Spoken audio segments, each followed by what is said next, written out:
Hello guys, welcome to my channel. ये video my husband lives in a freezer drama explanation series की part 2 video होने वाली है। तो अगर आपने इस ड्रामा एक्सप्लेनेशन सीरीज की मेरी पार्ट 1 वीडियो नहीं देखी हो तो लिंक आपको डिस्क्रिप्शन में मिल जाएगी, आप वहाँ से उस वीडियो को देख सकते हो। तो बिना कोई देरी किए चलो आज की वीडियो स्टार्ट करते हैं। रियो नाना को उस स्टोर रूम में ले जाता है। वहाँ जाके नाना स्टोर रूम का दरवाजा लॉक कर देती है।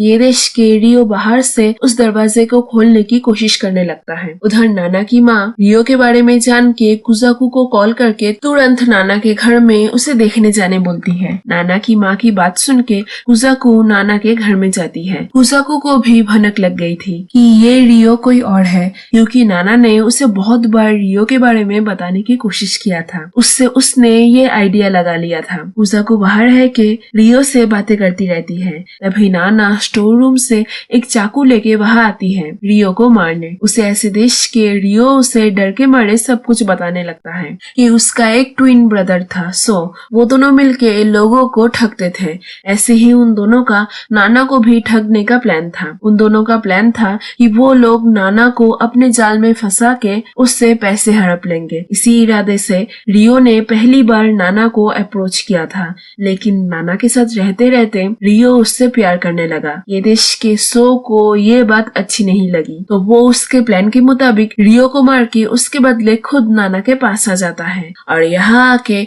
उसे टॉर्चर करने लगता है। कुछ दिन बाद रियो जिस दिन नाना के घर में वापस आता है तब वो नाना को सो के बॉडी को फ्रीजर में रखते हुए देखता है। ये देख के वो नाना को और कुछ नहीं बोलता और नॉर्मली उसके साथ रहने लगता है। सब कुछ सुन के नाना उसे माफ कर देती है। पता नहीं क्यों ये स्टोरी ऐसी है। एक लड़की खून करके नॉर्मल बैठी हुई है और कुजाकू को जब पता चला कि उसने खून किया है तब वो भी उसके साथ नॉर्मल बिहेव कर रही है। एनीवेज नाना रियो को माफ करके उसे हक करने ही जाती है कि तभी नाना की माँ पीछे से आके रियो को चाकू से मारती है। फैमिली में सभी खूनी है। एनीवेज नाना की माँ को लगा था कि रियो शायद नाना को हार्म करने वाला है, इसीलिए वो उसको मारती है। रियो को वैसे कुछ नहीं होता।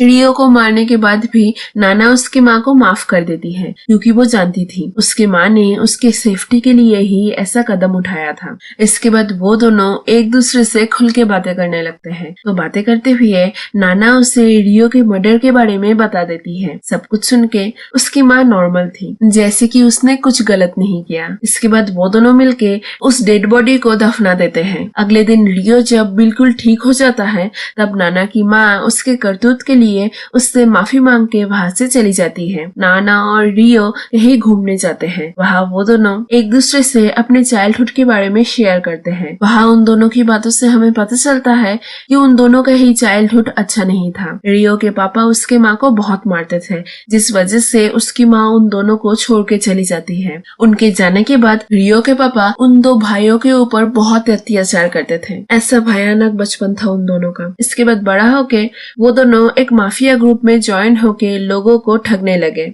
ये सब कुछ बता के वो नाना को बोलता है कि वो खुद को सुधारना चाहता है और नाना के साथ एक नया शुरुआत करना चाहता है। तो वो दोनों ही वहाँ डिसाइड करते हैं कि वो दोनों जल्द ही शादी कर लेंगे। उधर कोसुके को पता चल जाता है कि नाना ने सो को मार डाला। रियो और सो कोसुकी के साथ काम करते थे और तीनों मिलके लोगों को ठगते थे। इसके बाद कोसुकी नाना के बारे में पता करता है और उसके बारे में पता करने के बाद वो रियो को बताता है कि उसने पता लगाया है कि नाना ने पहले भी कई लोगों का खून किया है। ये सुन के रियो कुछ भी विश्वास नहीं करता। कुजाकू ने रियो को बताया था कि वो नाना के बारे में सब कुछ जानती है और वो उसके लाइफ स्टोरी के ऊपर ही एक बुक लिख रही है। तो रियो नाना के बारे में पता करने कुजाकू के एब्सेंस में उसके घर में जाता है उस बुक को पढ़ने, लेकिन तभी वहाँ कुजाकू आ जाती है और रियो को रंगे हाथों पकड़ लेती है। उसे देख के रियो उससे नाना के पास्ट के बारे में पूछता है। ये बताने से पहले कुजाकू उससे पूछती है कि क्या वो असल रियो है या फिर वो सो है। इस पर रियो उसे बताता है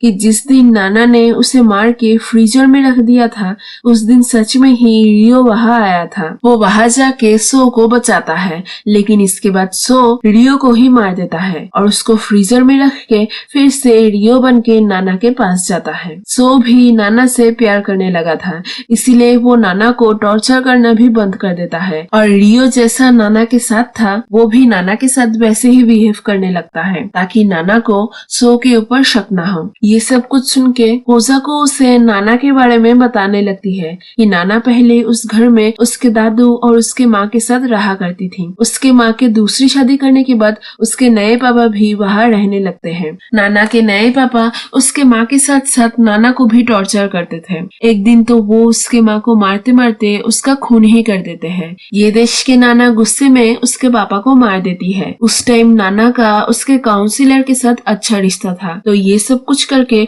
वो उसके काउंसिलर को बुलाती है। उसका काउंसिलर और कोई नहीं बल्कि उसकी नई माँ थी। इन सब के बाद वो काउंसिलर नाना को अडॉप्ट कर लेती है। सब कुछ सुन के सो शॉक्ड हो जाता है। उधर कोसुके छुप छुप के नाना के घर में जाता है और रियो के डेड बॉडी को ढूंढने लगता है। तो उसको ढूंढते हुए उसे फ्लोर के नीचे रियो के साथ साथ और 2 डेड बॉडीज दिखाई देती है। तो वो डेड बॉडीज शायद नाना के मम्मी पापा की हो सकती है। तो कोसुके जब ये सब कुछ देख रहा था तभी वहाँ नाना आ जाती है और उसे देश के कोसुके उसे उसके साथ काम करने का ऑफर देता है। ये सुन के नाना गुस्से में बोलती है, मुझे अच्छा नहीं लगता जब कोई मेरे लाइफ में इंटरफेयर करता है। ये बोल के वो उसे भी मार देती है। कुछ टाइम बाद वहाँ रियो यानी कि सो आता है। तब नाना उसके शादी के लिए रेडी हो रही थी।